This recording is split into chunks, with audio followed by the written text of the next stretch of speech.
Hello and welcome back to Talon 101. This time we're going to shine the spotlight, a little bit late though, on DF3+4 or Ignition Barrage. Haven't made a video on it, so here we go.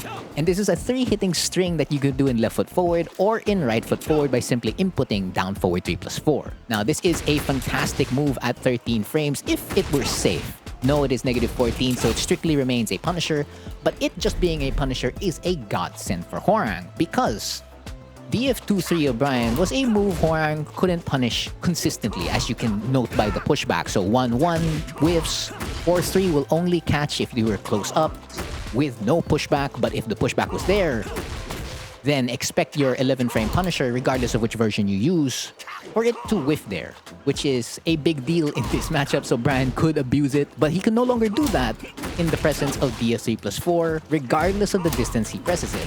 So that means if you have heat, you're going into a heat engager, and without heat, it's still a fantastic situation to be in, and not fantastic for any other character in the game.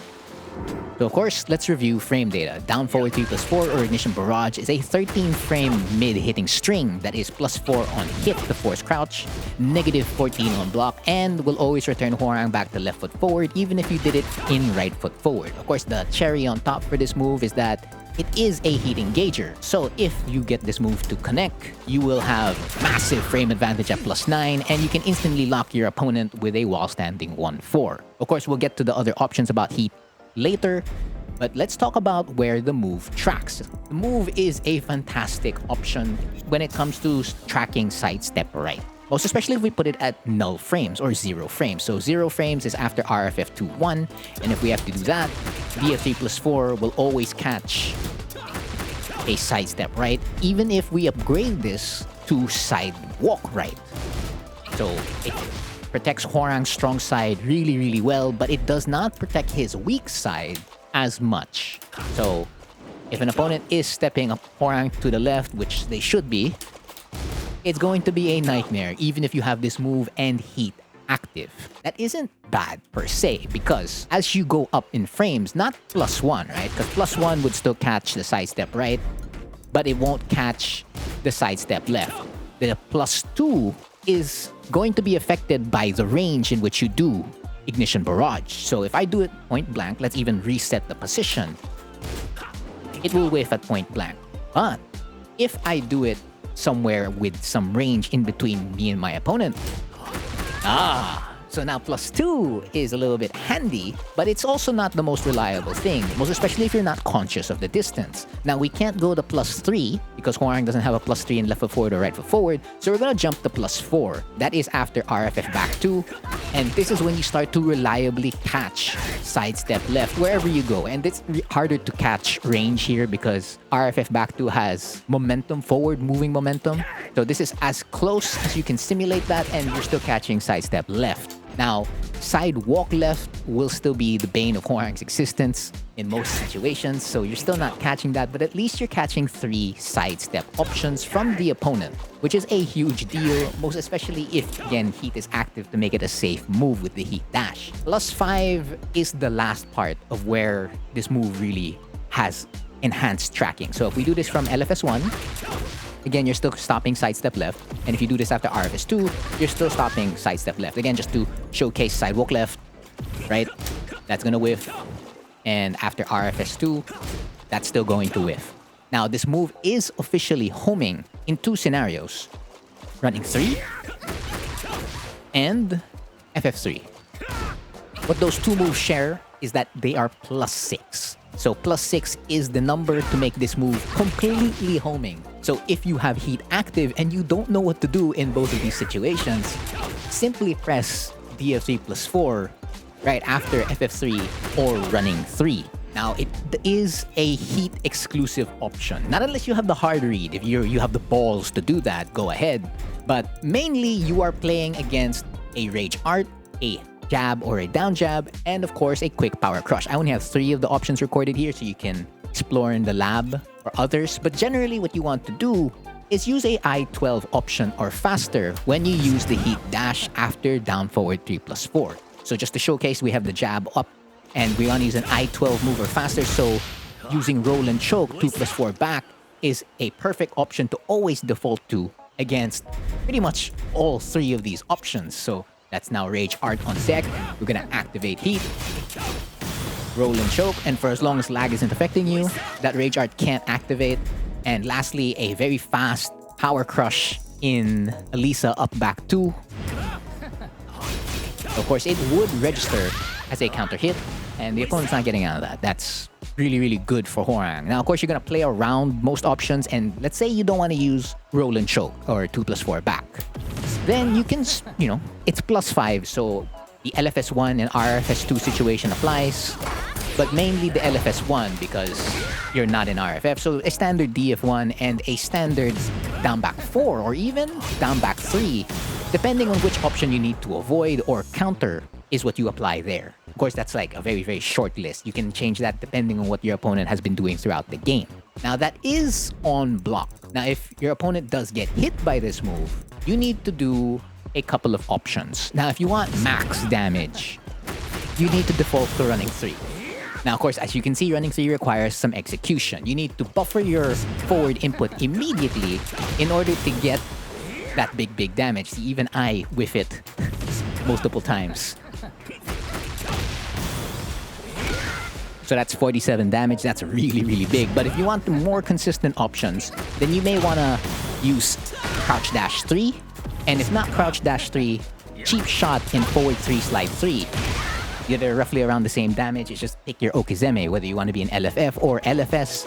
And of course, if you want really, really, really easy options, that's where FF3, 1 point lower, and of course, way more points lower in back 3. Now let's review the Heat Engager again on hit.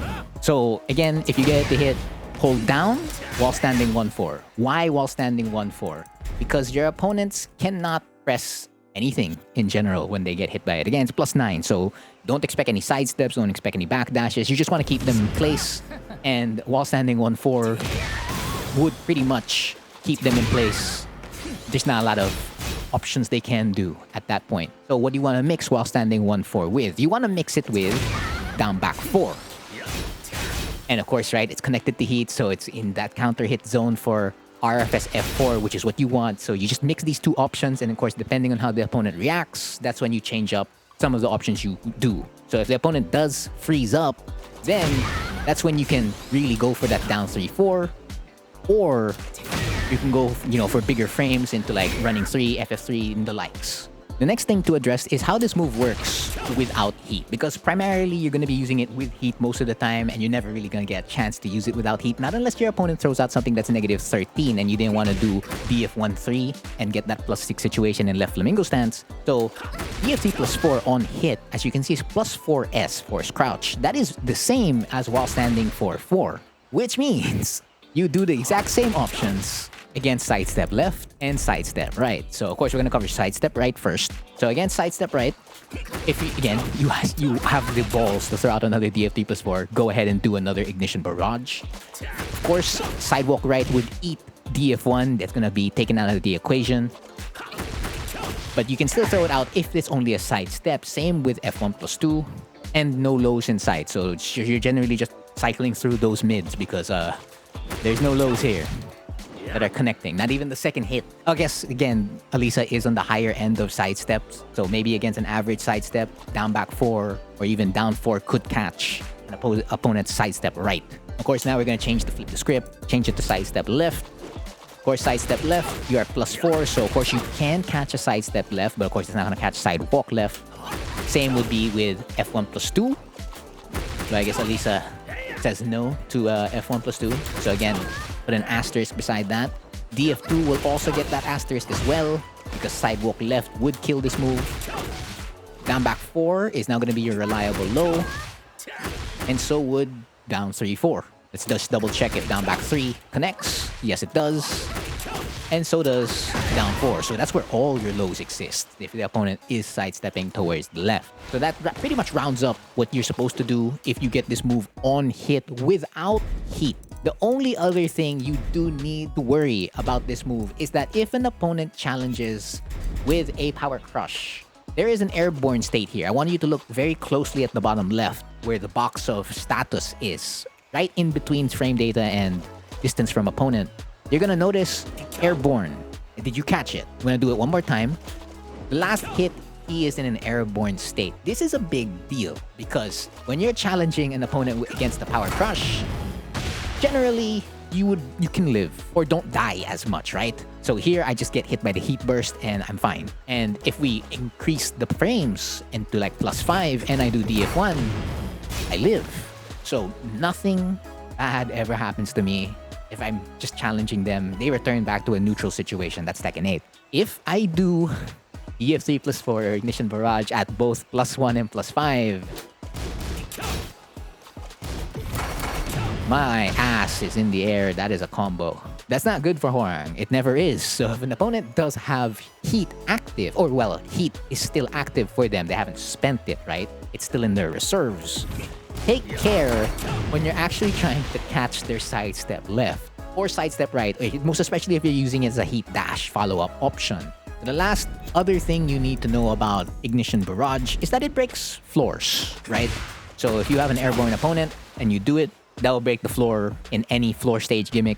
That's about it. Besides that, Ignition Barrage has pretty much been a godsend to Hwoarang's punishment game because, wow, 13 frames into +9 or 13 frames into +4 force crouch and being able to, just beat out moves that Hwoarang couldn't punish before is already a big deal, even if he doesn't get to really rotate around it regularly just like his other moves. But I guess that's just part of Hwoarang's charm, so to speak. But yeah, that's everything I know about DF3+4 or Ignition Barrage. Again, I've been Frontier, and that's been the lesson for this video.